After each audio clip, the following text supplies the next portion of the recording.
Please. Thank you. Thank you. Thank you for this great plenary one. We'll start the opening ceremony in a few minutes. Please stay with us in the room. The chairs will be removed, please.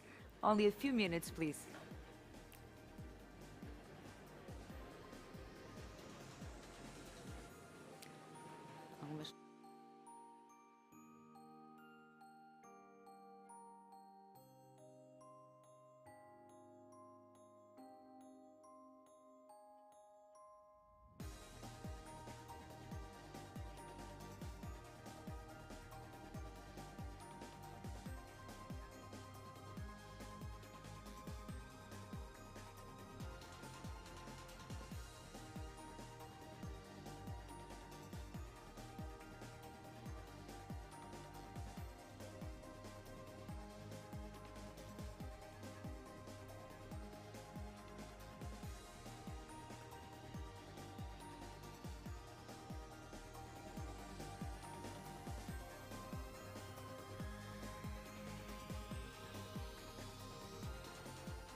The opening ceremony, sorry, only to say that the opening ceremony will start in a little, okay, in a few minutes, please. Wait, yes?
Ladies and gentlemen, we're going to start in 3 minutes maximum. So if you all get in the room, so that we start on time for the opening ceremony. Thank you.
So, hello everyone. We will start. I am Marta Leite Castro from Portugal, and welcome to the opening ceremony of the 15th ITS European Congress here in the beautiful city of Lisbon. I hope you had an inspiring day so far with the ITS Summit, with the first plenary session and the technical specialist sessions. I hope you have also had the opportunity to visit the exhibitions and demonstrations under the theme ITS, the Game Changer. We will be together for the next 3 days until Wednesday, and let me say this is a unique opportunity for networking with more than 2,000 international experts of intelligent transport systems and mobility. It is also the perfect opportunity to discover the latest trends and test smart mobility innovative technologies. And last but not least, to develop your partnerships. And of course, a unique opportunity to visit Lisbon, a city that I love, and experience ITS in practice. Now let's give a warm welcome to Carlos Moedas, Mayor of Lisbon. Please, a big round of applause.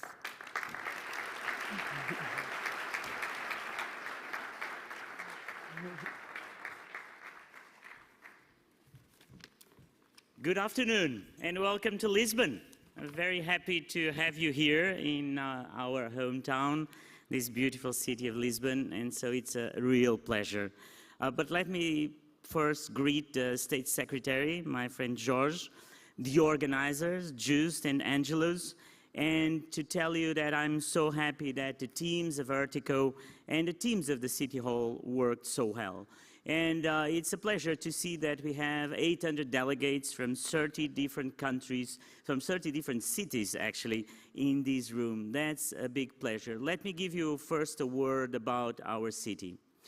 You are in really the most beautiful city ever, the city of Lisbon. And this city has a lot of history. It was a city created 1,200 years before Christ by the Phoenicians.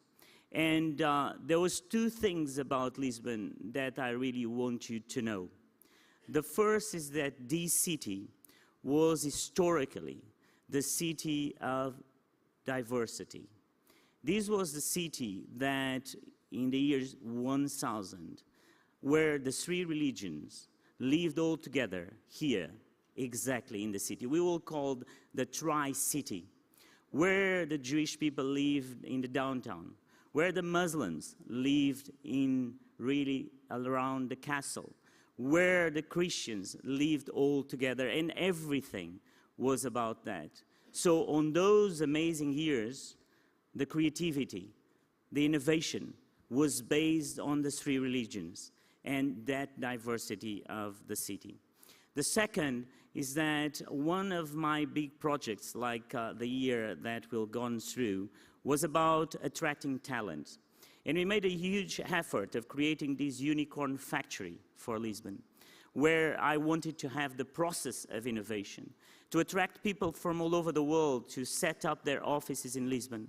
And after a year, we were able to get 11 unicorns that now have an office in Lisbon. And we're very proud of that. And one day I got together, we sat down and I asked them, why have you chosen to be in Lisbon? And I thought that the answers could be so different from, prices or taxes, who knows. And around the table, people tell me something that really struck me, is that they feel in Lisbon a sense of belonging. And I hope that in the days to come, you will also feel that sense of belonging. This is a city where when you arrive, you feel immediately that you're part of it. So from the very first day, you feel that you are from Lisbon. And that's something that I really want you to feel.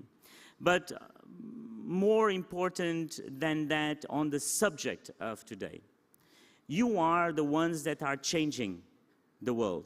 You are the ones that are creating this movement, right? The movement of change. And that's the source of everything, is that perpetual movement, and the story around it.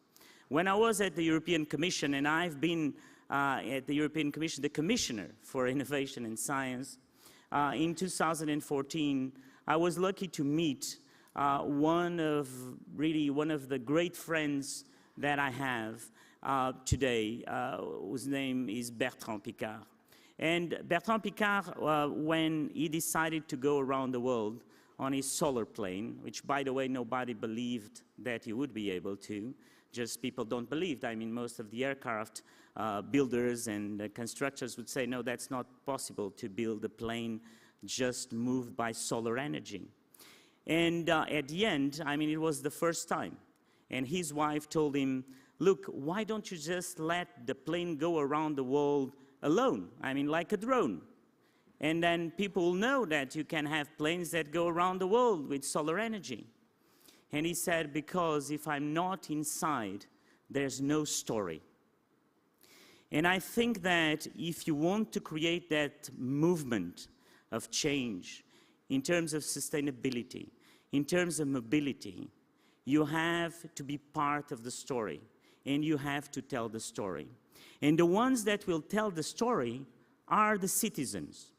And so you can, at the level of the European Union, to think about the big objectives. You can see and look at a carbon neutral city, and Lisbon will be one of the 100 cities in Europe that will be carbon neutral by 2030. But you need the story. And that story is about the citizens.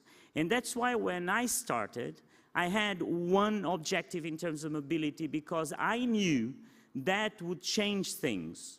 The same way when I was very young, I went in an Erasmus program, and I will always remember in my pocket that check from the European Union when I went to Paris as a student. I remember it was in my pocket. It was Europe in my pocket. And so I wanted Lisbon to be one of the very first capitals where public transportation would be for free for the young and the elderly, because I knew that was the story. And so in the first 7 months of my tenure, I was fighting every day for that until we made it. And today, everyone that is below 23 and is a resident in Lisbon, and everyone that is 65 and plus, travels for free. Today is 14% of the population of Lisbon. And then people, when they're part of the story, they are the ones that are your ambassador in the story. So when you talk to the elderly, they tell you, look, now I understand what Lisbon wants because I'm part of it. Public transportation is for free. And then everything changes.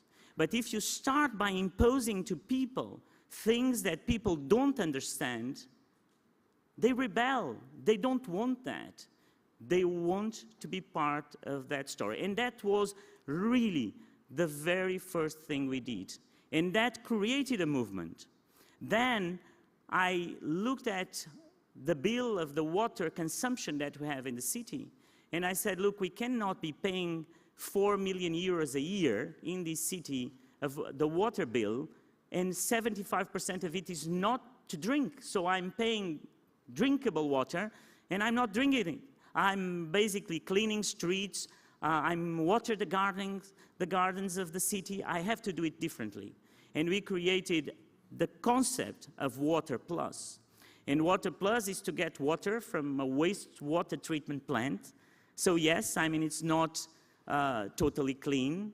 It's wastewater that you clean a little bit, and then you can clean the streets, you can water the gardens, and people, again, they are part of the story, and they believe you, and they want more of it. So I think that the message that I have for you today is that you are changing the world, but you need to create the story. You have to be the Bertrand Piccard that is inside of the plane, that goes 40,000 kilometers around the world, and that people feel that there is a story. And so I think that the next couple of days that you have here will be about how do you translate the great ideas of innovation, the great technology that you have, but then now you have to deploy. And that will be what we politicians can do for you, is really to help you on deploying that. We don't have to do anything more. We just have to be the translators of that story to things that people understand. So I really wish you a great conference. As the mayor of Lisbon, I'm extremely proud that you've chosen to be here with us today. I hope that you can also enjoy a little bit of the city and that you're not closed here all the time.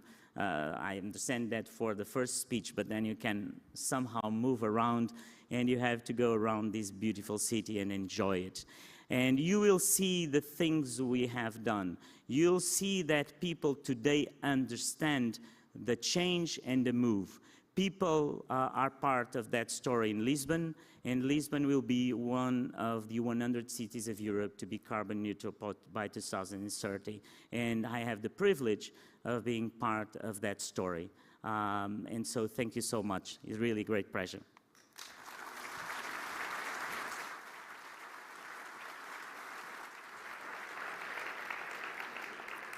Thank you so much, Carlos Moedas, our Mayor of Lisbon. It's always a pleasure to listen to your words. And I would now like to invite to the stage Dr. Jorge Moreno Delgado, Secretary of State for Urban Mobility. Let's give him a round of applause, please.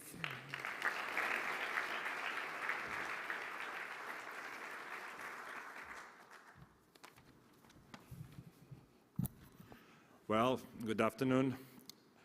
Dear Mayor of Lisbon, my friend Carlos Moedas, to the organizers of this Explendor Congress, all the participants, and there are a lot from a lot of cities. Be welcome in Portugal, in Lisbon, as the Mayor already said. It's really very important that this happens here in Portugal, this so important Congress. I will start by saying that this is a Congress about intelligence, so I would ask you to the next Congress to have some kind of intelligent pulpits that can go up and down, as I always have this kind of difficulty. But let me start by thanking Ertico ITS Europe for organizing this Congress in Portugal, bringing up the attention to the importance of transport systems and intelligence related with transport and city mobility. Why are these transport systems so important and critical, if I may say so, for the city of today and even more for the cities of tomorrow? Cities will bring together a growing part of the world's population. It is estimated that by 2050, 7 out of 10 people will live in cities. Overall, more than 50% of the population now lives in urban areas. 80% of the world's GDP is generated in cities. So these figures show the importance of it. Megacities with more than 10 million inhabitants, equivalent to the Portuguese population, will continue to grow, mainly in Asia, China, Africa, or India. And in aging Europe, urbanization will also increase. Portugal does not escape to the trend. In the country, the interior widens with the population concentrating on an increasingly populated coastline. It is estimated that by 2040, almost 80% of Portuguese will live along a strip by the sea. However, better urbanization can contribute to sustainable growth through increased productivity and innovation if it is well managed. This expansion also puts pressure on natural resources, resulting in critical situations. Cities account for 2/3 of global energy consumption and account to more than 70% of greenhouse gas emissions. Transport is responsible for 25.8% in Portugal, and this figure is not better around Europe. Portugal was one of the first countries in the world to commit to carbon neutrality by 2050. All efforts are required to achieve this ambitious target, and the transport sector is still out of track with emissions growing against the required trend. We need not only to shift to other less emitting modes, but also to improve the current mobility modes so that transport will accelerate decarbonization. In Portugal, we are supporting the transition to zero-emissions vehicles with several actions, including setting up the public charging network with universal access for all as an ATM system, and subsidizing vehicles acquisition, in particular electric vehicles, zero-emissions logistic vehicles, and electric buses by electric and hydrogen. The Portuguese government has an ongoing plan to decarbonize the urban transport fleets from internal combustion engines vehicles to zero-emission vehicles, either battery electric or hydrogen electric vehicles. Shifting to cleaner transport is not only essential if we are to meet Paris Agreement's targets. Carbon-free transport is also key to building back better, creating an equitable, green and attractive recovery from our current economic crisis and the past one, health crisis. There are strong evidence that transport decarbonization is technically feasible, economically viable, and brings both social and environmental benefits. Intelligent systems, and we are on a congress that talks about that, are a key part of the city's transport and mobility management. We are witnessing a paradigm shift in mobility, but mobility is becoming slower. That's also why we need to adopt new ways of mobility, more intelligent, more shared, more zero emissions, in order to reduce the carbon footprint as well as to speed up mobility again. Yes, we need more intelligent transports and mobility, and that's why we are here. We have knowledge, we have technology, we have means, we have information, we have very, very important companies that work in the area, we have data, and we are willing and aware of putting all this at the service of a new transport and mobility concept. Ladies and gentlemen, no single nation can reduce emissions alone and improve quality of the transport sector. We must work together, sharing knowledge and strategies. That's what we are doing here today and the next days. That is why nations, cities, science centers, and companies must join together in this effort. Our planet depends on us, our citizens' quality of life depend on us, and this is, at the end, the reason why we go to work every day. As someone said once, together we can. Thank you very much.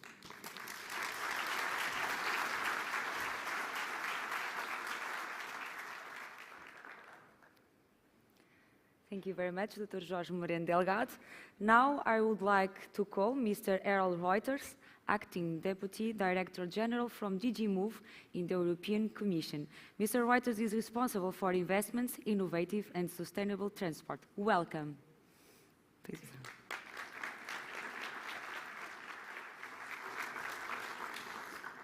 Dear Mayor, dear State Secretary, Angelos Joost, ladies and gentlemen, it's an honor to represent the Commission here this afternoon in the opening here, together with my colleagues Piers and Rosalinde, on behalf of Commissioner Adina Valian, who is at this moment in the United States for talks. This is one of the big conferences that we have in transport. More than 2,500 people registered for this conference, and it's taking place in this beautiful city of Lisbon, just like the other big conference that we have on research, the Transport Research Arena, which was taking place here in November last year. And then we have also the Urban Mobility Days, which will take place the first week of October in Sevilla, and the Connecting Europe Days, which will take place the first week of April 2024 in Brussels. We need to bring these conferences a bit more together because we need to tie down the silos, and we need to make sure that all these different communities connect.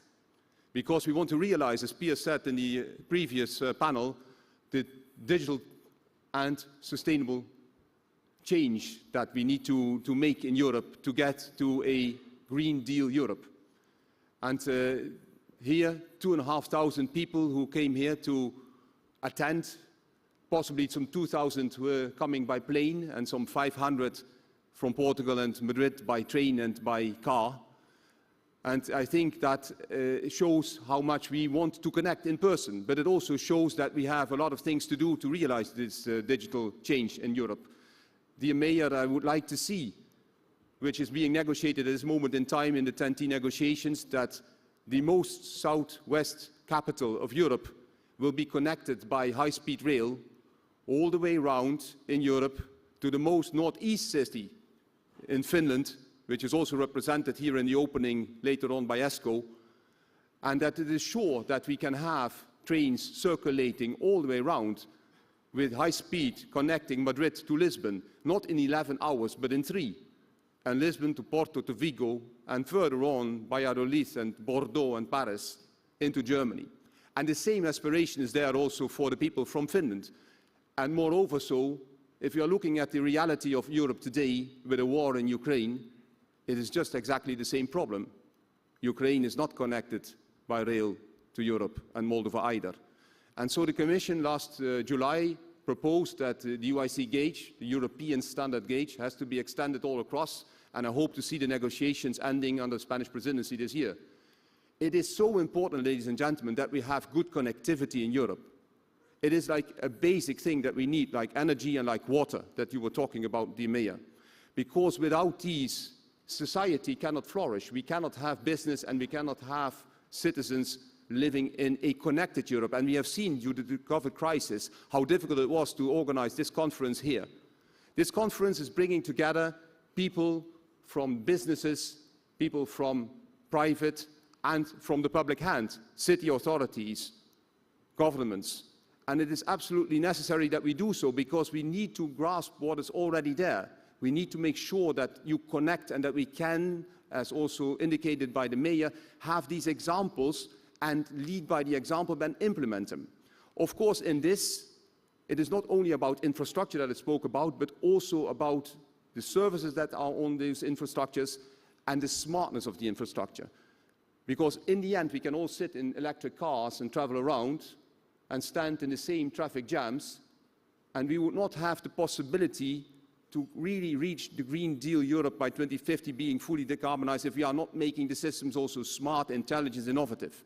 We need to do so because there is a limit to also the electrification of a continent. And we can do so many things through digital, through automated, connected. And that is exactly the purpose of this conference here in these 3 days. So I applaud, and I would also like to congratulate for this 15th anniversary, Angelos and Joost, to do this effort, to make this effort, to bring down the silos and to make people being connected. 15th anniversary of Ertico, which was also founded in the 90s by the European Commission as one of the members there at that time. The Commission is taking a clear step. We are not going to continue the way we did. We can't. In order to realize the Green Deal, we can't.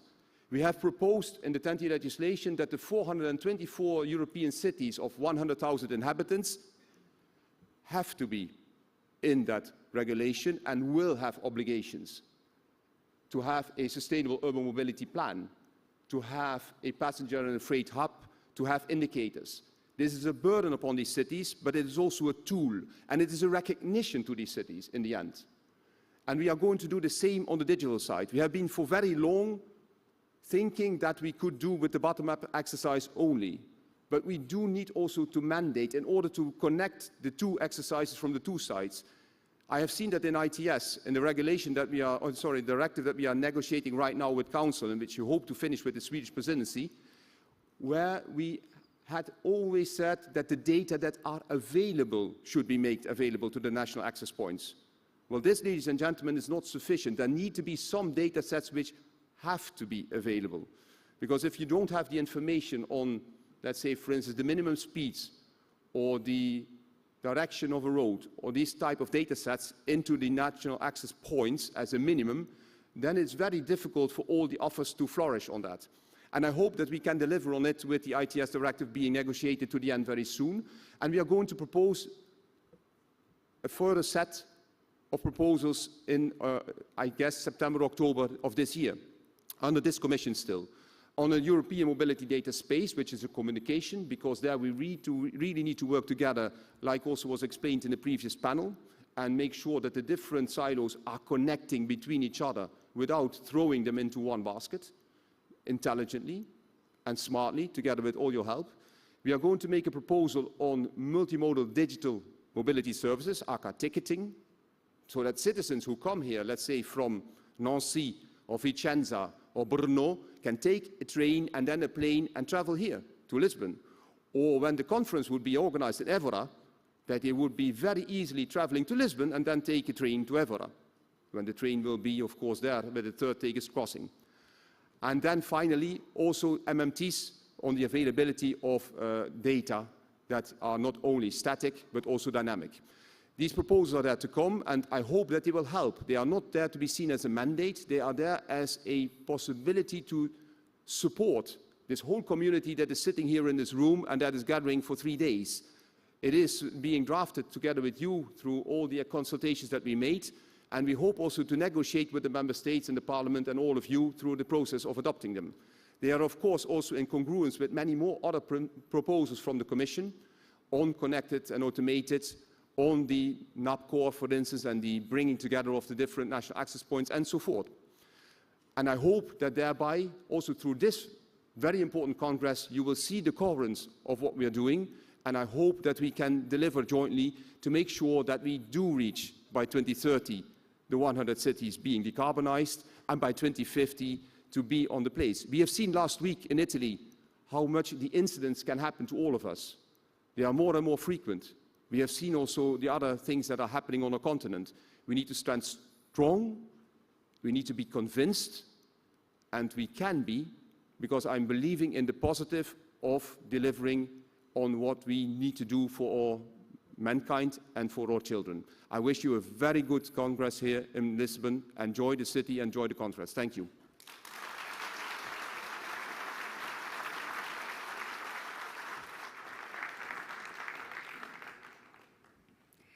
Thank you so much, Mr. Errol Reuters, for your participation. And our next guest is Dr. Angelos Amditis. Among his many great titles, Dr. Amditis is the elected chairman of Ertico ITS Europe, which is responsible for organizing this Congress. Everyone, a big applause for Dr. Angelos Amditis.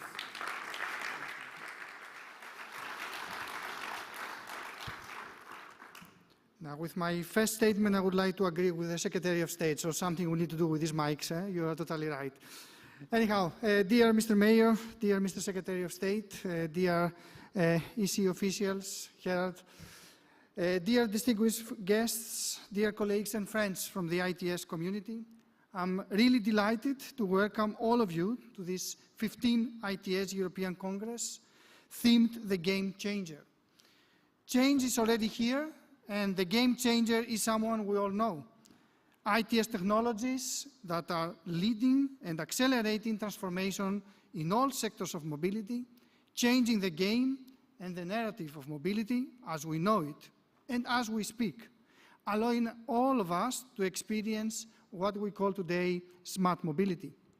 But every game has its own world, set of rules, requires skills, involves competition and rewards. It requires a goal and a vision. In the case of mobility, our goal is collective by nature, and the same is true also for the games. We share the same vision for green, smart, safe, accessible, and affordable mobility for all when building our cities and societies, when designing resilience. And this is something that the recent global crisis has taught us. We cannot really win the fight against climate change without supporting, between other things, smart mobility concepts and innovation. We cannot design sustainability without placing ITS high in the agenda. Data spaces, artificial intelligence, robotics, IoT, SECAM, the new economy of platforms, MaaS, the mobility network management, urban air mobility, and other disruptive technologies and concepts are not only powerful drivers for change, but they also keep evolving as we speak. Their implementations can have a tremendous effect on the structure of the mobility ecosystem. They can fundamentally restructure the landscape, relocate sources of power and industry dynamics, shift the role of key players, pose new dilemmas and risks, guide and shape effective policies. As these changes become deeper in nature and faster in pace, our need to keep up with the big picture is becoming more urgent. Change now becomes essential for growth. But every game also requires rules, and defining frameworks of how the goal is to be achieved is necessary. And the European strategy, some things was mentioned already by Harold, has laid the foundation of how the EU transport system can achieve its green and digital transformation. But what defines the game is the exchange between players. And players in today's booming mobility ecosystem are continuously evolving, not only in quantity, but also in diversity. We have been watching the rise of new fast-emerging ecosystems that provide fundamentally new opportunities. Service-centric ecologies are being developed, all with the power to change the structure of the mobility ecosystem and shift the source of values. We have realized that for smart mobility to become a reality, we must opt for collaboration, a type of collaboration that fosters innovation, supports implementation, but also explores what comes next. Is automation, is SICAM, electromobility, is mass the end of the journey? What comes next? And this is one of the questions we can discuss here today in these 3 days. ITS is a continuous game changer, and in a landscape of shifting dynamics, players have to find a way to build sustainability. They need to innovate and evolve. They need to be part of a bigger picture, contribute to a shared vision, mutually benefit, link and combine sources, exchange knowledge, ideas, networks, allowing synergies and innovation to flourish. This process sets the stage for new possibilities and will enable discoveries. So ITS alone cannot change the game. It is the players and the process of ITS deployment that hold the power of transformation and innovation. And ERTICO's partners know this very well. Our partnership has a concrete mission to provide the platform for this interaction, connecting diverse public and private actors in the ecosystem of smart mobility, transferring knowledge, encouraging innovation, and building strong collaboration networks among all stakeholders, connecting the dots, as we like to say. The ITS Congress will be a showcase of how ERTICOS delivers its holistic view and advances the smart mobility agenda. Cities and smart urban mobility are currently at the heart of this agenda. The mobility network management approach, where traffic management, innovation and approaches and mass meet, integration and innovation-oriented concepts are all gaining ground in the discussions. Why? Because they promise to provide solutions to make our cities livable, accessible, and meet the ever-demanding challenges of mitigating climate change, addressing geopolitical instability, and balancing the energy crisis. We cannot discuss about smart mobility without transforming our transport system into a multimodal, digitally enabled system that allows the efficient movement of people and goods and create positive impacts on air quality, emissions, and use of space. More than 30 cities participated today in what we call the ITS Summit, this high-level policy summits we do every time during these ITS congresses, providing evidence that cities are one of the main powerful drivers for change. In the next days, and in a tight technical program of more than 100 sessions, over 2,000 attendees, 2,500 registered attendees actually, and hundreds of speakers from over 50 countries will meet, exchange, and discuss with all of you. More than 80 exhibitors have positioned themselves in the exhibition showcasing the latest trends, technologies, and projects to make the promise of the ITS, the game changer, materialize. At this point, I want to address a big thank you to all our partners who joined our efforts and empowered our drive to revolutionize mobility for all. On our way to creating new pathways for smarter societies, we have a great deal of exciting work ahead of us. Lisbon, as our good mayor said, offers really a unique modern perspective on ITS deployments. Being part of Europe's entrepreneurial and innovation ecosystem, and thanks to a long-term strategic plan on urban mobility, cities in general become the leaders of innovative mobility concepts. And we're all really excited to be here, eager to discover the smart face of this beautiful, the most beautiful city, as the mayor said, although allow me, coming from Athens, to put some competition here. But anyhow, and full of possibilities city. But I'm really joking, it's a beautiful city, really. Let's enjoy together this journey and the exploration of what a smarter, cleaner, and safer mobility looks like. Our Ertico CEO, Joost van Dom, is a key person from Ertico side in this journey, and I would really like to ask him to come here next to me and give also some words of welcome before we all officially open this Congress.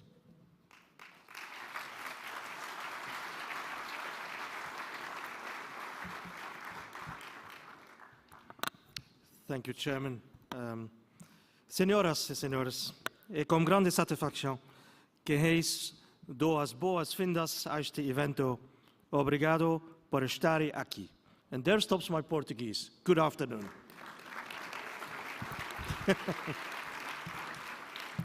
I'm really pleased to see this full house, full auditorium one. We have a full house for this Congress, over 2,500 and even more participants. We have a great partnership in Ertico with the European Commission, and thanks for that, for establishing this. We also have a great partnership with the academic sessions. So we have, as mentioned, 113 technical sessions. We call them technical. It's not only engineers, it's lawyers, it's public policy people, it's academics, it's a bit of everything. And it's to discuss not only transport mobility, but also discussing new things. Drones, innovative urban air mobility. What about blockchain? What about AI or generative AI? What about all these things? What about the user, the trust in this system?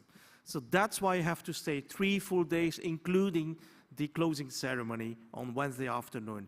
Again, thank you to all my partners, to my supervisory board, all my people here, my team of MCI.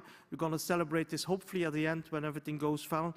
This is the festival of ITS, of the game changer, as Mr. Moedas mentioned. We need to have a storm to make change, things happen, and we will do that. So thank you again for your attention. Thank you, and obrigado.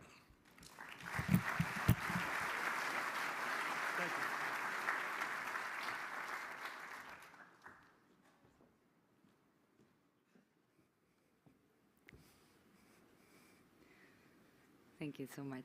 And now we have the honor of welcome on stage the inspirational speaker, Mr. Esko Valtaoja. Esko Valtaoja is the Emeritus Professor of Space Astronomy at the University of Turku and the former director of Tuorla Observatory. He wrote a popular science book called At Home in the Universe, which won the Philander Award as the best non-fiction book of the year and became a rampant bestseller, competing with Stephen Hawking's A Brief History of Time in Total Size in Finland. Welcome, Mr. Esko Valtaoja.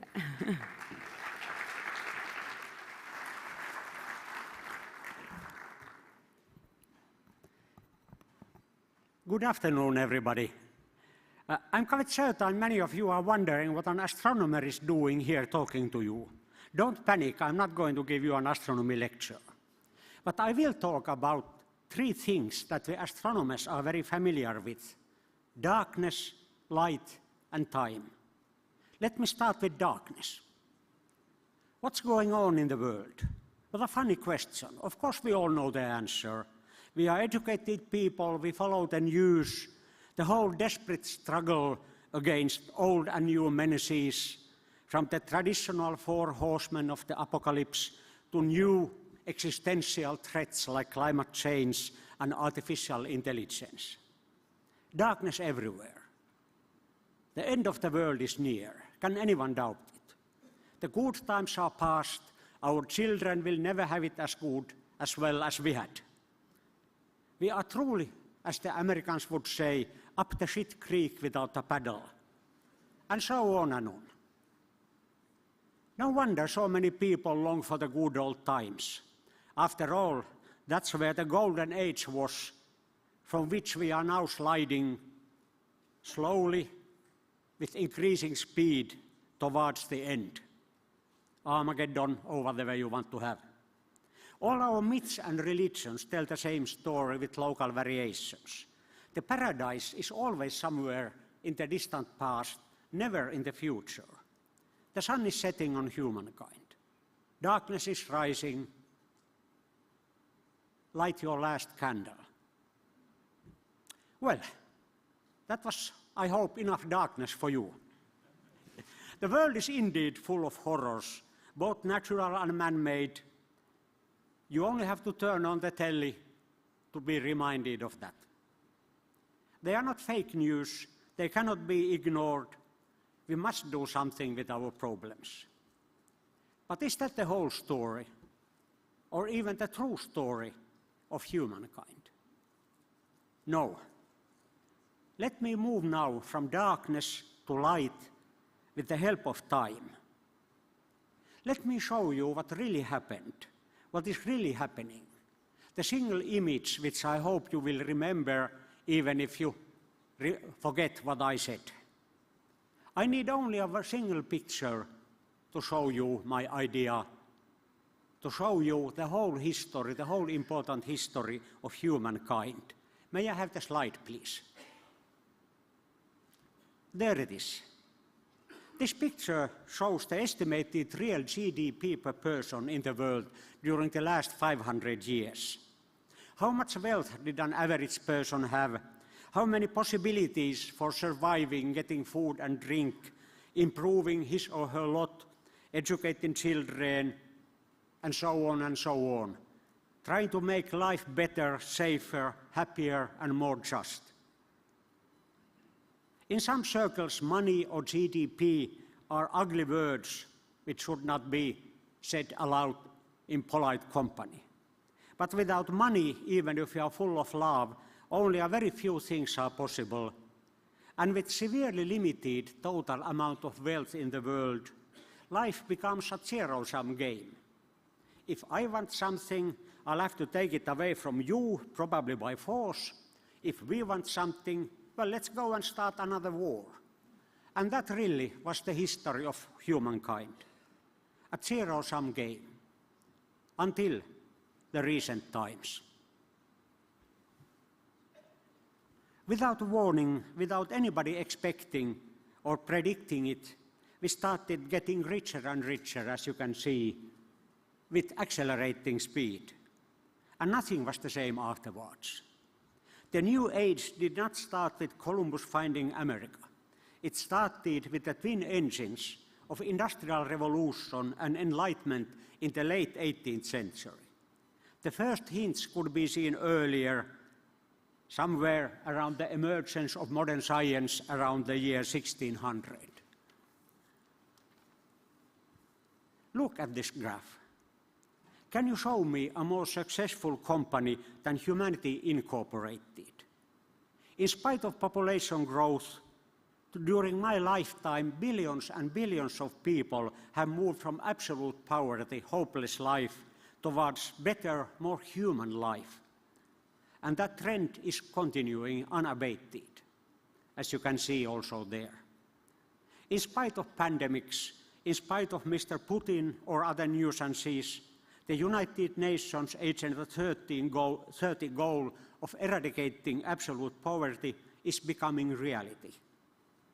And with increasing wealth, not just material life, not just better living standard, but with the escape from zero-sum game world, we are also starting finally to grow up mentally and to turn into humans, not just grown-up adults. What do I mean? For example, if you engram the phrase human rights, you see that the concept hardly existed before the Second World War. And if you look at opinion polls all over the world, you see a steady increase in the acceptance of what might be termed liberal values, basic individual human rights, not just in the developed countries, but everywhere. The least advanced countries today, they are roughly on the same level as Scandinavia in the 60s in acceptance of basic human rights. When I was born, way back in the Stone Age of 1951, Taliban-like attitudes would have been the norm in Finland. Nobody would have noticed anything strange in them. The world is indeed advancing. It's not sliding downhill. What an incredible success story. Literally incredible because most people either do not know it or choose to ignore it. Why are we blind to this greatest success story of all? Why? Because it goes against our most cherished inborn human instincts. We see the world through dark sunglasses without even being aware that we have them on, because we were born that way. Evolution has made us a species that is all the time scared.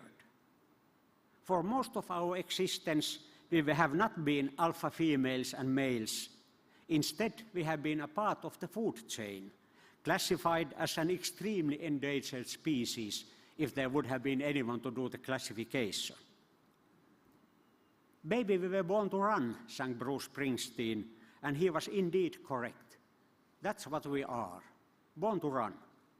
Run hearing the slightest disturbance from the bush. Run across the savanna. Run and ask questions later if you survive. Good news for us is no news because it does not threaten us. Evolution also made us masters of survival here and now.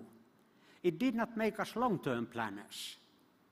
When we talk about the future, we may be talking about tomorrow, next quarter, or if you're a politician, even the next general election. We never talk about the year 2100, although only in the scale of centuries you can really see what is going on, where we came from, where we are, and where we should be heading, or should avoid being heading. And the media, of course, knows what we want. Only bad news, sudden, surprising bad news is good news. And that is then what we get, and believe that this is the true state of the world. As the famous Swedish researcher Hans Rosling has demonstrated, we actually know less about the state of the world than chimpanzees. Because in multi-choice tests, they get something right by pointing with a banana, while as we, through our dark sunglasses, always pick the worst opinion, which usually is not the correct one.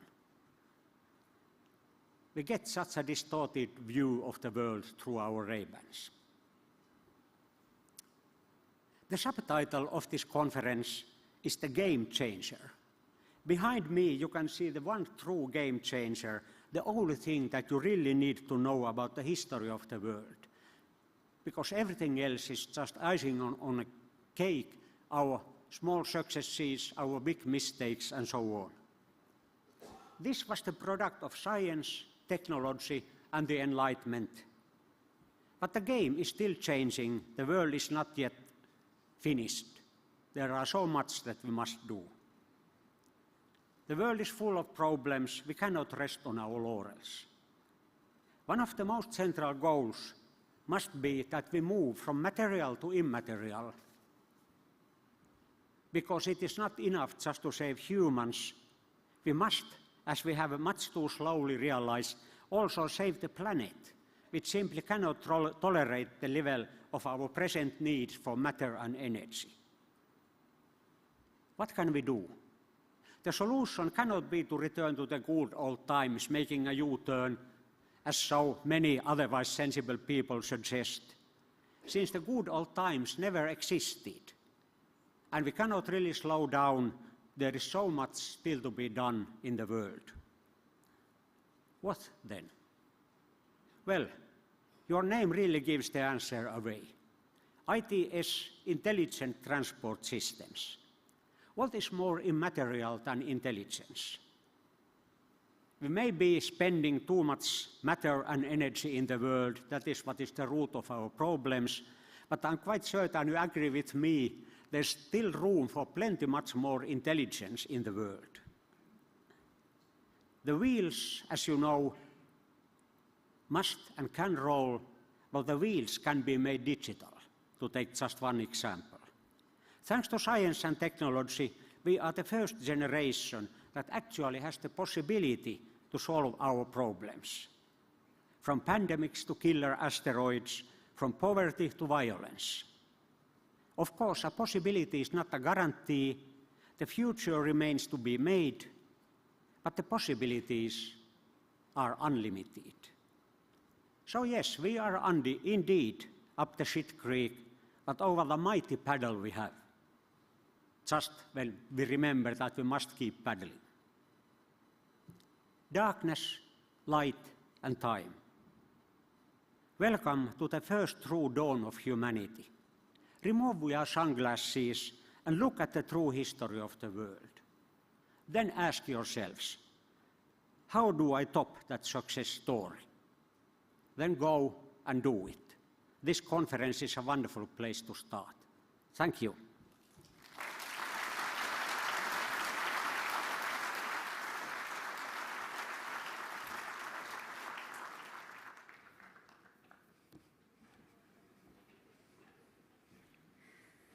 Thank you, Mr. Esko Valtaoia, for your inspiring words. I am now proud to show you a small video about the amazing city of Lisbon, the city that is hosting this ITS Congress.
Beautiful Lisbon. And now we get to the great ribbon-cutting ceremony, which per tradition formally opens up the 15th ITS European Congress. Once again, I invite to the stage Dr. Angelos Amditis, please, and Mr. Errol Reuters, Mr. Carlos Moedas, Mr. Pedro Barradas e Mr. Jos Van Tom. Please. Aqui.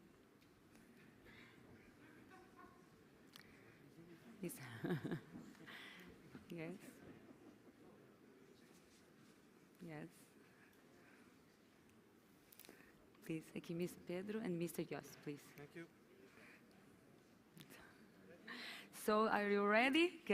We start? When I say 3, 2, 1, 3, 2, 1.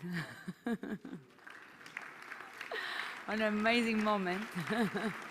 Special moment. So, thank you so much. Okay, good. Thank you.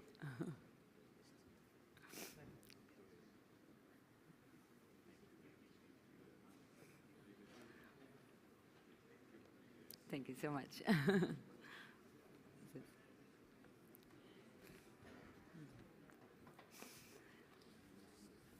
We are going to an end with the opening ceremony. I hope you will find the next 3 days enjoyable and enriching. Before we invite you to the official opening cocktail in the exhibition area, we have a very special national treat for you with Tuna Universitária do Instituto Superior Técnico de Lisboa. At the end of their performance, they will guide you to the cocktail, which is sponsored by Congress and their TIC partner, CITAG. We'll see in closing ceremony, but almost there. We'll give the welcome to the tuna, but a little moment, please.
So, now welcome to Tuna Universitária do Instituto Superior Técnico de Lisboa. Enjoy.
Thank you. Thank you very much.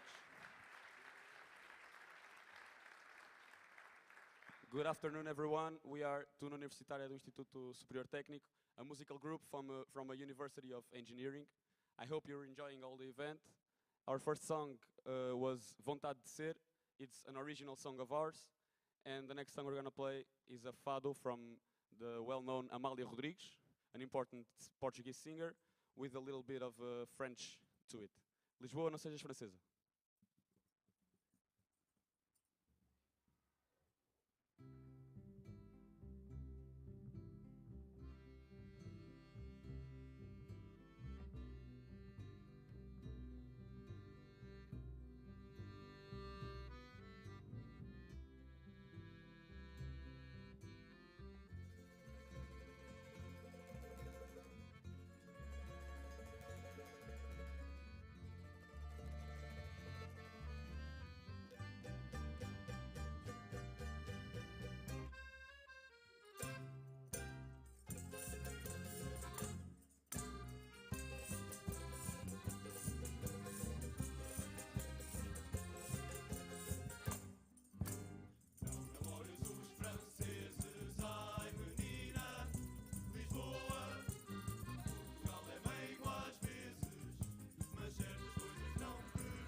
Thank you all very much. I hope you enjoyed it.